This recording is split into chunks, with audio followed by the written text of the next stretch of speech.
दोस्तों, आज मैं आपको टाइम ट्रेवल की एक ऐसी दिलचस्प कहानी सुनाने वाला हूं जिसे सुनकर आप हैरान हो जाएंगे। बचपन में हम सब ने साइंस से रिलेटेड कोई ना कोई तजुर्बा जरूर किया होता है, चाहे वो तार और बैटरी के कनेक्शंस को जोड़कर कोई बल्ब जलाया हो जिसे देखकर आपके वालिदैन आपको आइंस्टाइन समझ बैठे थे, या फिर कॉपर वायर से इलेक्ट्रोमैग्नेटिक ट्रेन चलाने की नाकाम कोशिश की हो। दोस्तों, जरा सोचिए, वायर से खेलते खेलते कोई ऐसा कनेक्शन जुड़ जाए जिससे टाइम मशीन इन्वेंट हो जाए, फिर आप इसमें बैठकर इस तरह गायब हो जाओ कि आपकी डेड बॉडी 50 साल पहले के टाइम में मिले। दोस्तों, मैं आपको यहाँ किसी अंग्रेजी मूवी का स्क्रिप्ट नहीं सुना रहा, बल्कि ये एक माइक मैकन नामी शख्स की हकीकत पर मबनी एक स्टोरी है जो अमेरिका की मैसूरी स्टेट में रहता था।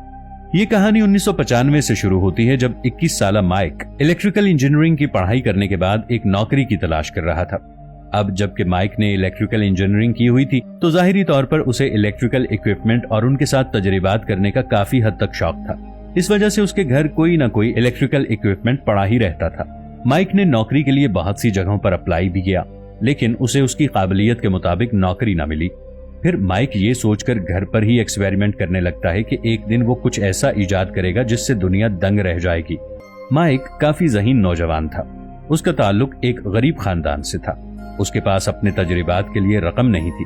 उसने अपनी इलेक्ट्रिकल इंजीनियरिंग की पढ़ाई भी बहुत मुश्किल से मुकम्मल की थी। 1995 में माइक अपने घर में जैकब्स लैडर नामी डिवाइस पर काम कर रहा था। दरअसल दोस्तों, बाइबल की बुक ऑफ जेनेसिस में जैकब नाम का एक किरदार होता है जो ख्वाब में लकड़ी की एक ऐसी सीढ़ी देखता है जो सीधा जन्नत तक जाती थी, और इसे ही जैकब्स लैडर कहा गया है। अब ये एक ऐसी डिवाइस होती है, अगर आपने इस डिवाइस को जलते हुए छू लिया तो आपको भी जन्नत की सीढ़ी नजर आ जाएगी।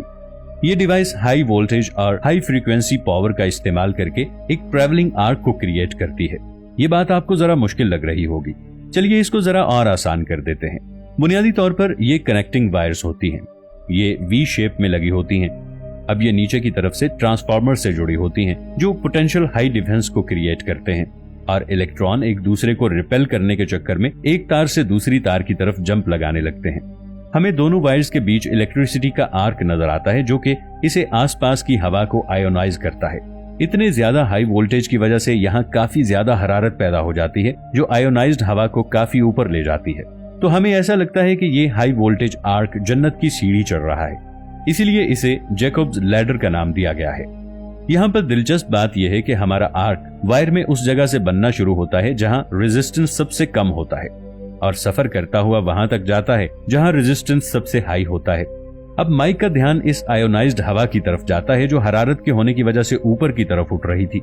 इस अमल के दौरान उसे एक हीट मार्क नजर आता है जो कि सर्कुलर शेप का था।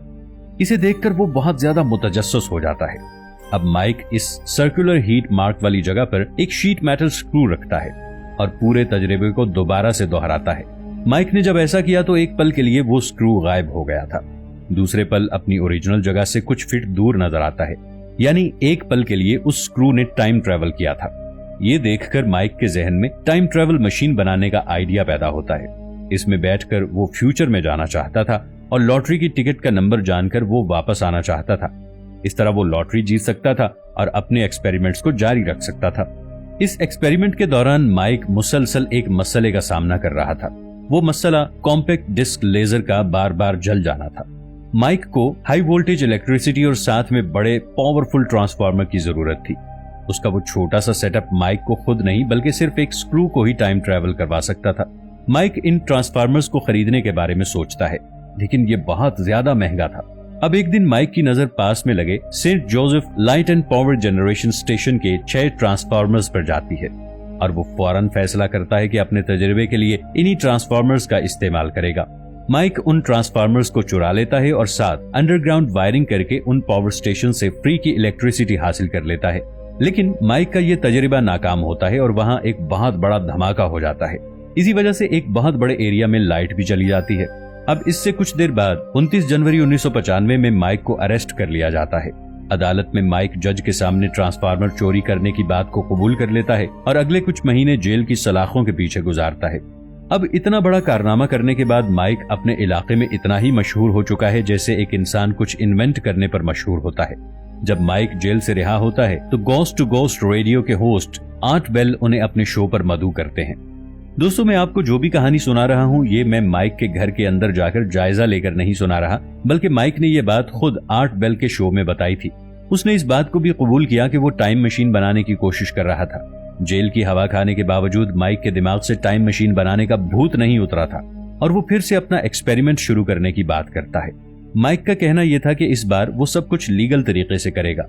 माइक का कहना यह था कि उसका पहले भी चोरी करने का कोई इरादा नहीं था, लेकिन तजरीबात करने के लिए उसके पास पैसे नहीं थे और इस वजह से उसे चोरी करना पड़ी। इंटरव्यू के दौरान माइक अपना नंबर देता है, जिस पर अगले मुसलसल 3 दिन तक कॉल्स आती रहती हैं। लोग माइक के आइडियाज को जानना चाहते हैं और उससे मिलना चाहते हैं। इस दौरान लोग माइक को फंडिंग भी करते हैं और कई लोग उसे स्पेयर पार्ट्स भी ला कर देते हैं। इतनी सपोर्ट मिलने के बाद माइक अपनी टाइम मशीन बनाने में जुट जाता है। जो टाइम मशीन पहले कुछ किलोवाट इलेक्ट्रिसिटी पर चलने वाली थी, अब उसकी डिमांड 3 मेगावाट की हो चुकी थी। इसके बाद साल बाद 1996 में आर्ट बेल एक बार फिर माइक को अपने शो में इनवाइट करते हैं और उनसे टाइम मशीन की प्रोग्रेस के बारे में जानते हैं। माइक उन्हें बताता है कि उसे टाइम मशीन बनाने में तकरीबन 1 माह और लगेगा और ये मशीन इतनी बड़ी होगी कि एक पूरा इंसान इसमें ट्रैवल कर सकेगा। यकीनन वो इंसान खुद माइक था।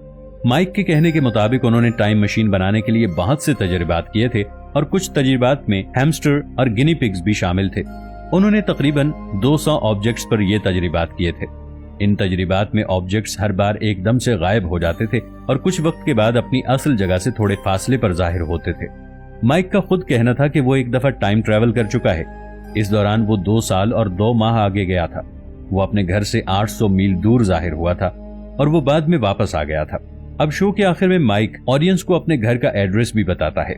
ऑडियंस को घर का पता बताने की असल वजह यह थी कि जब वो टाइम ट्रैवल करके घर वापस आए, वो लॉटरी को जीतकर ढेर सारा पैसा कमा ले तो लोग उनके आलीशान घर और अमीरी को देख सकें और उन्हें यकीन हो जाए कि माइक ने सच में टाइम ट्रैवल किया था। माइक का यह भी कहना था कि वो अपने साथ अपना फोन भी ले जाने वाला है। इस शो के कुछ महीनों बाद 1997 में माइक ये ऐलान करता है कि वो टाइम ट्रैवल करने वाला है और एक दिन अचानक वो गायब हो जाता है और इतने साल गुजर जाने के बाद भी आज तक माइक का कोई सुराग न मिल सका। ये केस एक बहुत बड़ी मिस्ट्री बनकर रह गया है, लेकिन असल मिस्ट्री अभी बाकी है। माइक के गायब होने के बाद आर्ट बेल के शो में बहुत सी कॉल्स आती हैं जिसमें अमेरिका के एक पुराने क्राइम केस का जिक्र किया गया था। दरअसल 1930 की दहाई में कैलिफोर्निया के साहिल समंदर पर पुलिस को एक डेड बॉडी मिली थी। इसका हुलिया काफी हद तक माइक से मिलता जुलता था। ये बॉडी एक अजीब सी मेटालिक ट्यूब के अंदर से मिली थी और बॉडी के पास एक स्ट्रेंज डिवाइस भी मिली थी जिसका डिस्क्रिप्शन आज के मोबाइल फोन से मिलता जुलता है। तो क्या माइक ने सच में टाइम ट्रैवल किया था? और अगर वो फ्यूचर में जाना चाहता था तो उसकी बॉडी पास्ट में क्यों मिली? हो सकता है वो टाइम लूप में फंसकर फ्यूचर की बजाय पास्ट में चला गया हो। अगर ऐसा है तो साइंस के ऐसे बहुत से कॉन्सेप्ट हैं जो हमारी सोच से भी बड़े हैं और माइक के हाथ में भी एक ऐसा कॉन्सेप्ट लग गया था जिससे वो टाइम मशीन के सुराग तक पहुंचे थे, लेकिन अफसोस कि वो जिंदा नहीं बच पाया। क्या ये मिस्ट्री वाकई सच्चाई पर मबनी है? आपकी इस बारे में क्या राय है? इस कहानी में कितनी रियलिटी है?